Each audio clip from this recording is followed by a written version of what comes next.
तुम्हाला असे वाटते की तुमचे जीवन जगण्यासाठी आणि तुम्हाला हवे ते मिळवण्यासाठी तुम्हाला पुरेसे माहीत आहे.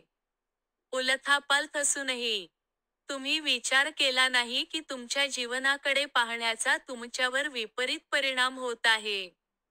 आंतरिक अशांततेने तुमचे जग हळूहळू कोसळत आहे.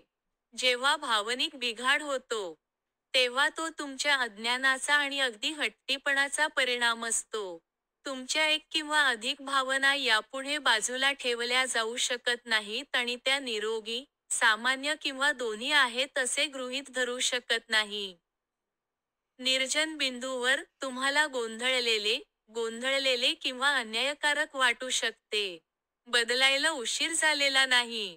तुम्ही स्वतःला सशक्त बनवायला हवे जसे तुम्ही पूर्वी कधीच नव्हते कारण हा बदल तुमच्या आतूनच यायला हवा. तुमच्या समस्या लक्षात येण्यासाठी, तुमच्या भावनांना सखोल चिंतन आवश्यक आहे, जे ते भूतकाळातील अनुभवांमधून आहेत आणि विविध मजबुतीकरणाद्वारे पोषण करत आहेत. शिकणे आणि वाढणे आयुष्यभर घेते. तुमचा निर्णय तुम्हाला अडवू देऊ नका. जितका काळ तुम्ही स्वतःला प्रकाशात नाकारता तितके तुमचे जग अधिक गडद होत जाते. जर तुमचे जीवन सुरळीत चालत नसेल जसे की अडथळे, विलंब आणि पुन्हा सुरू करणे, हे एक स्पष्ट लक्षण आहे की तुम्ही खालच्या जीवन चक्रात गुंतत आहात. भौतिक जगात तुमचे उद्दिष्ट सुरक्षित करणे पुरेसे नाही. काही काळासाठी, तुम्ही तुमच्या आत्म्याशी असलेल्या आध्यात्मिक संबंधाकडे दुर्लक्ष केले आहे, ज्यामुळे चुकीचे संबंध निर्माण झाले आहेत. अशा प्रकारे, आपल्या अंतर्गत ऊर्जेबद्दल वेगळा दृष्टिकोन आवश्यक आहे. आपण आपल्या अपेक्षा आणि हेतू तपासणे आवश्यक आहे. तुम्ही तुमच्या आंतरिक जगावर विचार करता, तुमची ऊर्जा कशी वाटते? ही ऊर्जा समानता आकर्षित करते. तुम्ही अडकलेल्या ऊर्जेप्रमाणे जीवनाच्या अनुभवांना जोडता आणि त्यातून वैयक्तिक वाढ होऊ शकत नाही. प्रतिक्रियेत राहून तुमची नकारात्मकता या मजबुतीकरणातून जोपासली जात आहे. तुमच्या सर्वोत्तम चांगल्यासाठी जागा बनवण्यासाठी, तुम्ही स्वेच्छेने आत्मउपचार निवडण्यासाठी ही अडकलेली ऊर्जा नष्ट केली पाहिजे. तुमच्या दैनंदिन क्रियाकलापांऐवजी तुम्ही तुमच्या अस्तित्वाचा उद्देश व्यापक केल्यास परिणामकारक बदल घडू शकतात. अंधार आणि प्रकाश यातील फरक ओळखण्यासाठी तुम्ही तुमची पूर्ण क्षमता अनलॉकच करू शकता. तुम्ही भावनांचा सराव कसा करता हे तुमच्या लक्षात येते का?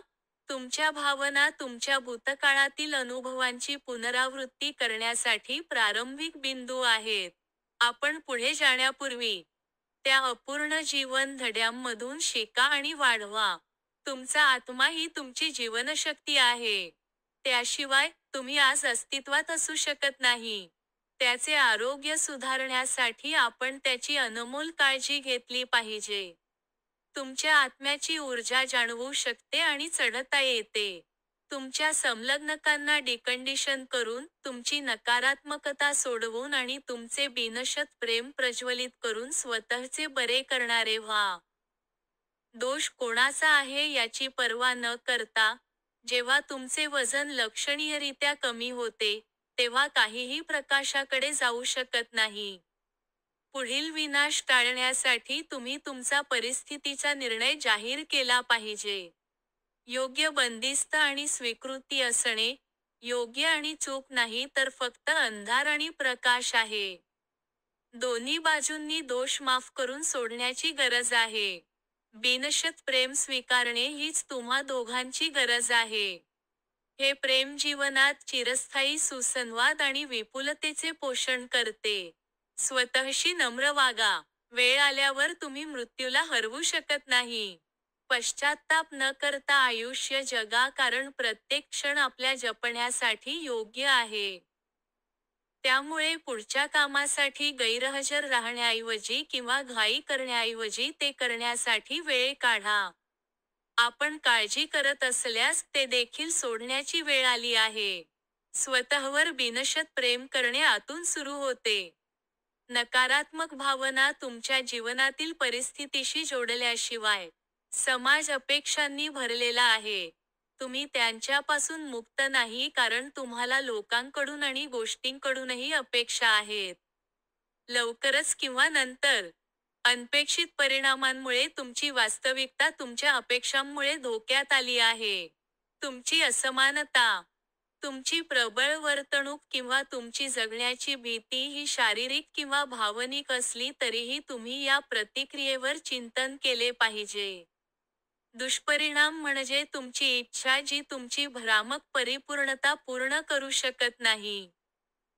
शिवाय, कटुता, शून्यता, दुःख, संताप आणि चिडचिड यासारख्या एक किंवा अधिक नकारात्मक भावना तुमच्या सवयीच्या पद्धतीमध्ये ठळक होतात. तुमची अपेक्षा कितीही खोल असली तरी तुम्ही हा आत्मनाश थांबवण्यासाठी स्वतःला जागृत करू शकता.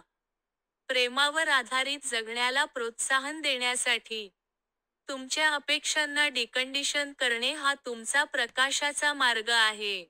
जीवन कोणत्याही समस्यांशिवाय आश्चर्यकारक असेल. तुमच्या जगातून प्रतिक्रिया व्यक्त करण्यापासून हा तुमचा जीवनाचा दृष्टिकोन आहे.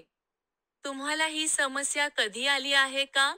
तुमच्या नकारात्मक भावनांमुळे नकारात्मकता तुम्हाला आकर्षित करत राहते. जर तुम्ही तुमची नकारात्मकता प्रकट करणे थांबवू शकलात तर तुमचे जीवन खूप छान होईल. तुमचा दृष्टिकोन, धारणा, प्रतिक्रिया, निर्णय आणि विश्वास यावरून तुम्ही स्वतःला वाईटरित्या उद्ध्वस्त करता. आशा आहे की एके दिवशी तुम्ही या स्वतःला झालेल्या दुःस्वप्नातून जागे व्हाल.